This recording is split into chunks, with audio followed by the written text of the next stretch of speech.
ఏదైనా తోట ఆత్మీయ పాఠాలు మనం నేర్చుకుంటున్నాం. ఈరోజు ఆదాము యొక్క అవిధేయతను గురించి మనము నేర్చుకోబోతూ ఉన్నాం. ఆదాము దేవునికి మొదటి కుమారుడు, సాక్షాత్తు దేవుని స్వరూపములో దేవుని పోలికలో చేయబడినటువంటి వాడు. ఆదాముకు దేవుడు ఈ సృష్టిలో అధికారం ఇచ్చాడు. దేవుడు ఇంకా ఆశీర్వాదం ఇచ్చాడు. విస్తరించమన్నాడు, ఈ భూమిని నిండించమన్నాడు, మీరు ఫలించమని చెప్పాడు, దీనిని ఏలుడి అని చెప్పాడు. ఇంతటి అధికారం ఇచ్చిన తర్వాత, ఇంతటి ఆశీర్వాదం ఇచ్చిన తర్వాత, ఇంత దీవెనలు ఇచ్చిన తర్వాత ఆదాము తానున్నటువంటి ఏదైనా తోటలో దేవునికి అవిధేయుడిగా మారడం అనేది ఎంత బాధాకరమైన విషయమో మీరు ఒక్కసారి ఆలోచించండి. ఏదైనా తోటలో దేవుడు విత్తనములతో వృక్షఫలమునిచ్చేటువంటి చెట్లన్నీ కూడా వేసి, ఆ వృక్షఫలములన్నింటినీ కూడా నీవు నిరభ్యంతరంగా తినవచ్చు. నీకే విధమైనటువంటి అభ్యంతరము లేదు. ఏ వృక్షఫలమునైనా నువ్వు తీసుకుని తినవచ్చు. ఎందుకొరకు అనంటే, ఈ తోట యజమానుని యొక్క కుమారుడు అయి ఉన్నావు. నీవు దేవుని యొక్క స్వరూపములో, దేవుని పోలికలో ఉన్నటువంటి దేవుని కుమారుడు అయి ఉన్నావు. నీకు ఏ విధమైనటువంటి అభ్యంతరము లేదు. నువ్వు దేనినైనా తినొచ్చు. అయితే తోటకి మధ్యలో నేను 2 వృక్షముల్ని నేల నుంచి మొలిపించాను. ఒకటి నిరంతరము జీవించడానికి జీవవృక్ష ఫలముల్ని ఒకటి అయితే, మంచి చెడ్డల్ని తెలివినిచ్చేటువంటి వృక్షఫలముని నేను మొలిపించాను. ఈ మంచి చెడ్డలు తెలివినిచ్చేటువంటి వృక్షఫలమును నువ్వు ఒకవేళ తినిన ఎడల, తినిన దినమున నిశ్చయముగా చచ్చెదవు అని దేవుడు ఆదాముతో చెప్పాడు. దేవుడు సృజించినటువంటి సృష్టిలో ఆకాశంలో ఉన్నటువంటి సూర్యుడు, చంద్రుడు, నక్షత్రాలు, గ్రహాలు అన్నీ దేవుడికి విధేయత చూపిస్తున్నాయి, లోబడుతూ ఉన్నాయి. భూమి మీద ఉన్నటువంటి సమస్త సముద్రములు, జీవరాశులు అన్నీ దేవునికి లోబడుతున్నాయి, విధేయత చూపిస్తూ ఉన్నాయి. దేవునికి మాత్రమే కాదు, ఆదామునికి కూడా ఈ భూజంతువులు లోబడుచూ ఉన్నాయి, విధేయత చూపిస్తూ ఉన్నాయి. ఇలాంటి అధికారము కలిగినటువంటి ఆదాము, ఇలాంటి ఆశీర్వాదము కలిగినటువంటి ఆదాము ఎలాగూ దేవునికి అవిధేయుడైపోయాడు అంటే, ఆదాములో నుంచి తీయబడినటువంటి తన సహకారిగా ఉన్నటువంటి తన భార్య తాను కొన్ని వృక్షఫలములు సర్పము చెప్పినటువంటి మాటలు విని వాటిని తీసుకుని తిని వాటిని తన భర్తకు ఇచ్చినప్పుడు, తన భర్త కూడా ఏ మాత్రమును కూడా ఇదేంటి దేవుడు తినవద్దన్నాడు కదా, ఇవి తింటే మనం చనిపోతాము అని చెప్పాడు కదా, నువ్వెందుకు తిన్నావు అని చెప్పి, ఒకవేళ వారి మధ్యన అలాంటి సంభాషణ జరిగి ఉండొచ్చు. ఎందుకొరకంటే ఇవ్వగానే ఆదాము తినేశాడా అంటే తిని ఉండకపోవచ్చు.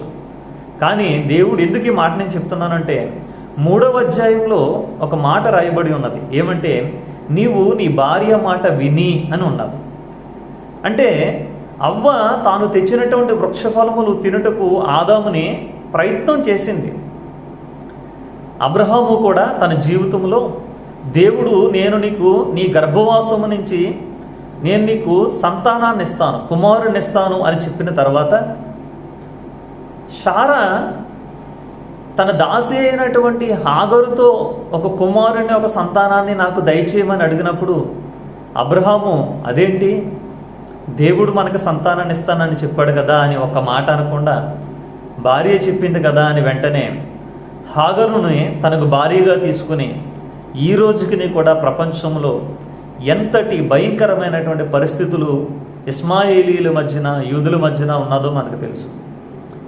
దేవుడు చెప్పినటువంటి దాని కొరకు మనం ఎదురు చూడకుండా మనుషులు చెప్పే మాటలు విని మనం తొందరపడితే, మనం అనేకమైనటువంటి చిక్కుల్లో, ఉరుల్లో మనము చిక్కబడతాం. కనుక దేవుని మాటలు మనకి వాగ్దానములు ఆలస్యముగా ఉన్నా అవి తప్పక నెరవేరుతాయి. వాటి కాలమందు దేవుడు తప్పక నెరవేరుస్తాడు. ఆయన ఆదాము దేవుని మాటని పక్కన పెట్టి తన భార్య మాట విని ఆ యొక్క మంచి చెడ్డలు తెలివినిచ్చేటువంటి వృక్షఫలముల్ని తాను కూడా తీసుకుని తిన్నాడు. అందుకొరకే రోమపత్రికలో అపోస్తలుడైన పౌలు అంటాడు, ఒకని అవిధేయత వలన అనేకులు ఎలాగో పాపులుగా చేయబడురు అంటే, ఒక ఆదాము అవిధేయత అనేకులని పాపులుగా మార్చింది. అవిధేయత దేవునికి విధేయత చూపించకపోవడం ఈరోజు ఎంత భయంకరమైన పాపం అంటే అది అనేకుల పాపమునకు కారణమవుతుంది.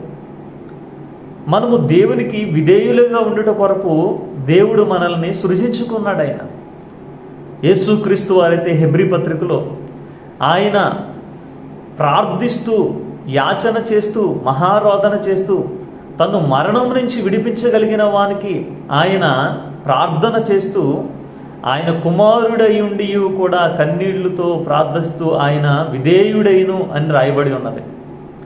ఏమండి, యేసుక్రీస్తే కుమారునిగా ఈ లోకములో ఒక విధేయత అనేటువంటిది ఏ రీతిగా ఉండాలి అనేది మనకు నేర్పించాడు. ఆయన మరణమే ఒకవేళ మన జీవితంలో ఒకవేళ వచ్చినప్పటికీ కూడా దేవునికి మాత్రం ఎన్నడూను కూడా అవిధేయత చూపించకూడదు. మనము ఎప్పుడు విధేయత కలిగి ఉంటామో ఆ విధేయతలో నుంచి దేవుడు మనకి విజయాలను ఇస్తాడు. మరణం వచ్చినా యేసుక్రీస్తు ఆ మరణానికి విధేయత చూపించాడు, కానీ మరణం మీద విజయం పొంది జయశాలిగా ఉన్నాడు ఆయన. దేవుని ప్రియ సంగమా, ఈ రోజున దేవుని యొక్క వాక్యము నీతో నాతో సంధించి ఏం మాట్లాడుతూ ఉంది అని అంటే, మన అవిధేయతలు, మనము దేవుని యొద్ద దేవుని మాట వినకపోవడము మన జీవితాల్లో శాపమవుతుంది. ఎందుకొరకు అంటే దేవుడు ఆదాముతో అన్నాడు, నీవు నీ భార్య మాట విన్నావు గనుక, నా మాటకు నువ్వు లోబడలేదు గనుక, నా మాటకు నువ్వు విధేయత చూపించలేదు గనుక ఇదిగో నీ నిమిత్తము నేల శపించబడ్డది. ఇక నీ దినములు ప్రయాసతో ఉంటాయి.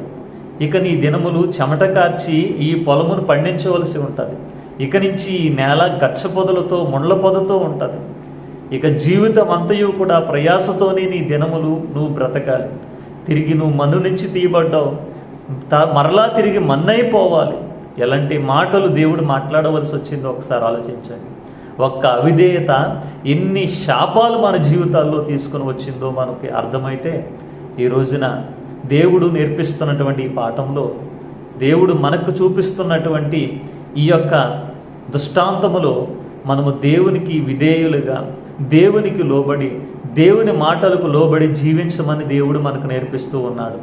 ఇశ్రాయేలీయులు యెహోవా మందసము యొద్ద విచారణ చేయకే అనేక మార్లు వారు అపజయాలు పొందారు, అవమానం పాలయ్యారు. వాళ్ళు దావీదు ప్రతిసారి దేవుని యొద్దకు వెళ్ళి దేవుని మందసం యొద్ద విచారణ చేసి, మేము ఫిలిస్తీన్ల మీద యుద్ధములకు పోవాలన్నా, అమోరీయుల మీదకి యుద్ధం పోవాలన్నా, పలానా వారి మీదకి యుద్ధం పోవాలన్నా అని యెహోవా మందసం యొద్ద అనగా దేవుని యొక్క వాక్యము యొద్ద విచారణ చేసి కనిపెట్టి, దేవుడు ఎవరిని వెళ్ళమంటే ఇశ్రాయేలు 12 గోత్రాల్లో ఏ గోత్రం వెళ్ళాలో కూడా వారు అడిగి యుద్ధమునకు వెళ్ళేవారు.